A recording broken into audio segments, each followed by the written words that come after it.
Perkenalkan, nama saya Isabella Sanggel, D3 Teknik Sipil dengan NIM 22011016.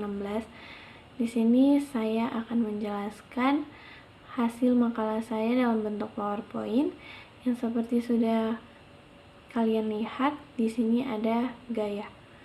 Gaya adalah salah satu sebab yang mengubah suatu benda dari keadaan diam menjadi bergerak atau sebaliknya. Seperti gambar di sini, ada titik tangkap, titik ujung, garis kerja gaya, dan gaya. Kemudian, gaya digambarkan sebagai vektor yang harus memiliki arah dan besaran.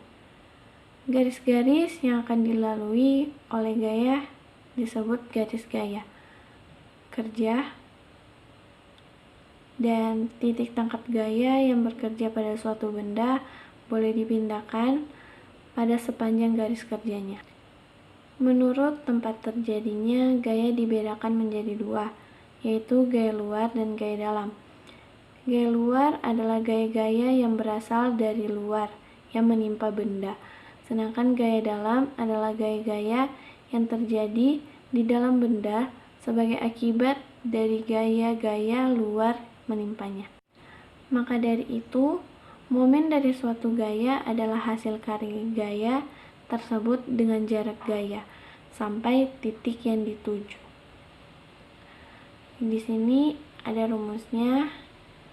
Aksen momen sama dengan aksen K kali A, yang dimana M sama dengan momen dengan satuan kilogram, ton, dan lain-lain, sedangkan A adalah panjang, satuan kilometer, meter, dan lain-lain, dan K adalah gaya dengan satuan kilogram, ton, dan juga lain-lain.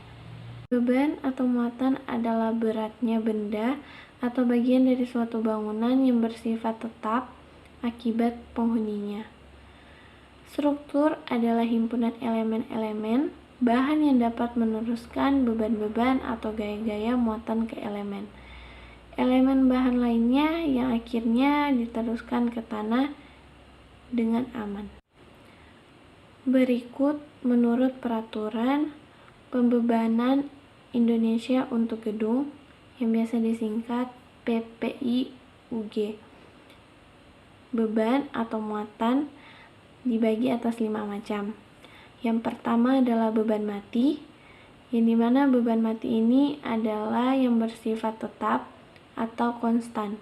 Contohnya beban struktur sendiri seperti atap, rangka atap, balok, lantai, dan lain-lain. Yang kedua ada beban hidup. Beban hidup ini adalah beban yang bersifat tidak tetap, bergerak, berubah dari waktu ke waktu, contohnya seperti manusia, berbagai perabotan, dan lain-lain. Yang ketiga ada angin, yang dimana beban ini berupa angin dari segala arah dan kecepatannya.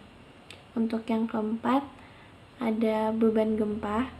Ini beban yang berupa gempa bumi atau pergerakan pergeseran lapisan tanah bumi.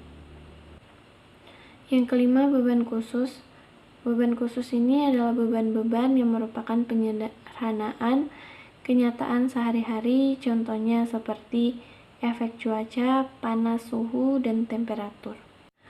Kemudian dari bentuk pembebanan kepada suatu konstruksi, beban dapat dibedakan menjadi dua juga, yaitu beban atau muatan terpusat, yang dimana beban ini adalah beban yang tertuju pada satu titik, contohnya manusia dan perabotan serta lain-lain.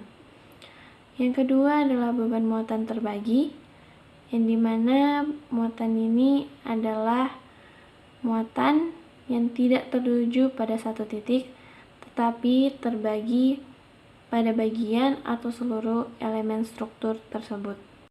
Maka dari itu, beban atau muatan terbagi atas satu, beban muatan terbagi merata, yang dimana beban ini adalah muatan yang terbagi merata kata seperti benda tersebut, contohnya seperti balok,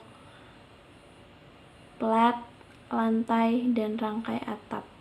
Kemudian yang kedua adalah beban muatan segitiga, yang dimana beban atau muatan ini berupa bidang segitiga.